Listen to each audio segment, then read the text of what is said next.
Você está no canal Eu Estudo a Lição com o pastor Samuel Camilo. Hoje é quinta-feira, dia 21 de setembro de 2023.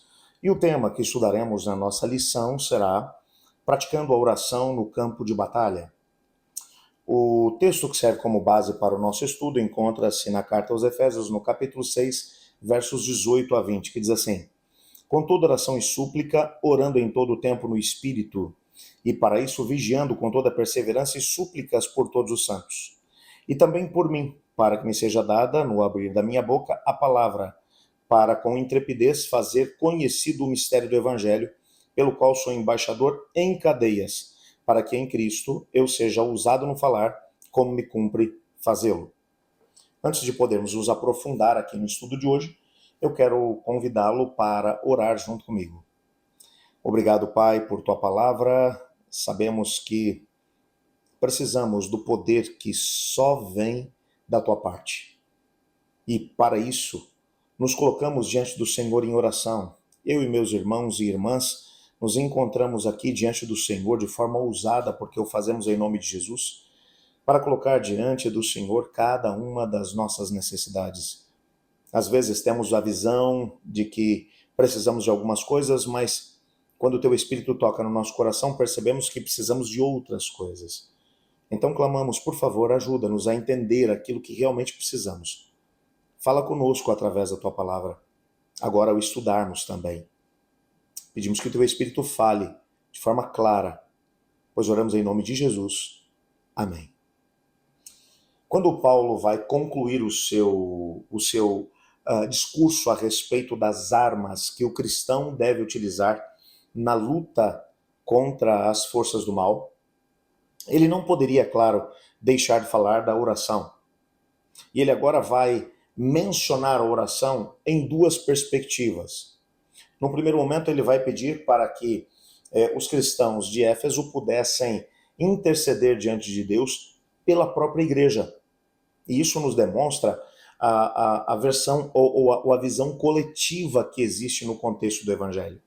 Apesar de sermos salvos pela graça mediante a fé, de forma completamente individual, a salvação não depende de outras pessoas. A minha salvação depende exclusivamente das decisões que eu tomo em relação a Deus.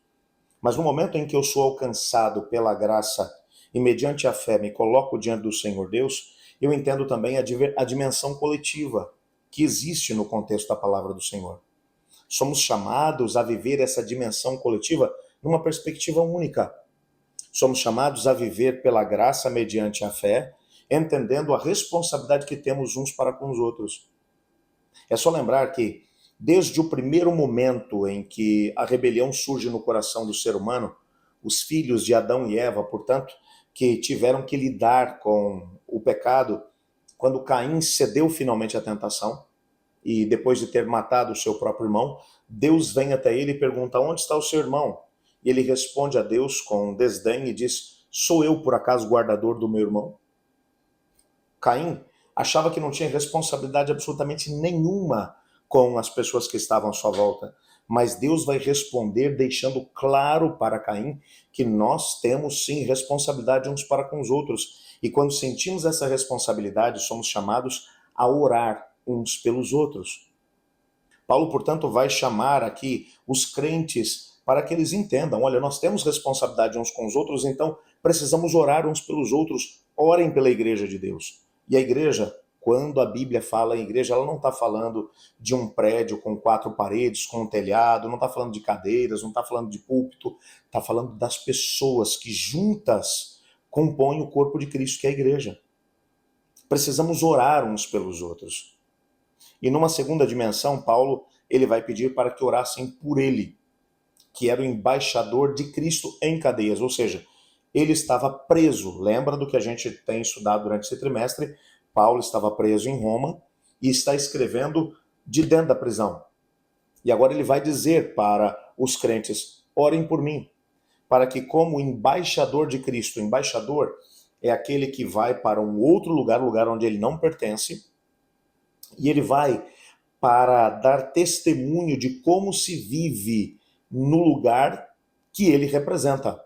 O embaixador é o representante de um país num outro país. É o representante de uma cultura numa outra cultura. Por exemplo, São Paulo é uma cidade que tem muitas etnias que se estabeleceram por aqui. Aqui bem próximo de onde está a sede da Associação Paulistana, está, por exemplo, o bairro da Liberdade. O bairro da Liberdade é um bairro japonês, aqui dentro da cidade de São Paulo. Você entra dentro desse bairro, as casas e, ao mesmo tempo, as ruas, as luminárias, elas são todas num formato japonês. Você vê os comércios, está escrito em português, mas também está escrito em japonês. Você encontra, por exemplo, aqui bairros onde você vai encontrar muitos árabes, onde você vai encontrar coreanos, onde você vai encontrar judeus e assim por diante. É uma cidade onde você encontra muitas etnias. Para você ter uma ideia, a própria Igreja Adventista, aqui na Associação Paulistana, possui algumas comunidades étnicas, igrejas que foram estabelecidas respeitando-se a cultura de alguns povos que fazem parte dessa mesma cidade. Temos aqui a comunidade judaica, a comunidade árabe, temos aqui a comunidade coreana, temos também a comunidade hispana, isso para mencionar algumas apenas. O que significa que essa cidade ela possui também muitos embaixadores. Se eu quiser saber como as pessoas do Japão vivem, é só dar uma chegadinha ali no bairro da Liberdade e chegar junto do consulado japonês, e eu vou ter ali a possibilidade de poder entender um pouco mais da cultura, a alimentação, os hábitos dessa comunidade. Paulo está dizendo que ele é um embaixador de Cristo. Ele está em Roma, mas ele não é romano. Ele não vive como os romanos. Bom, o natural era que ele dissesse, eu sou embaixador de Israel aqui em Roma. Não, ele diz, eu sou embaixador de Cristo. O reino de Deus possui um jeito, possui um estilo, possui uma maneira de falar, de agir, de se comportar. Paulo está dizendo, eu sou embaixador de Cristo. Você quer saber como Cristo, como o reino de Deus vive? Dá uma olhada para mim, pergunta para mim que eu vou dizer para você.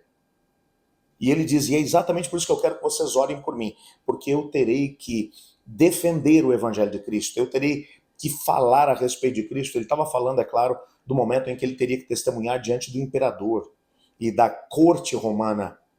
E ele diz, eu preciso ter sabedoria para poder colocar, verbalizar aquilo que é o propósito de Deus para que o testemunho de Cristo Jesus possa chegar ao coração daquelas pessoas. E ele realmente estava levando isso a sério.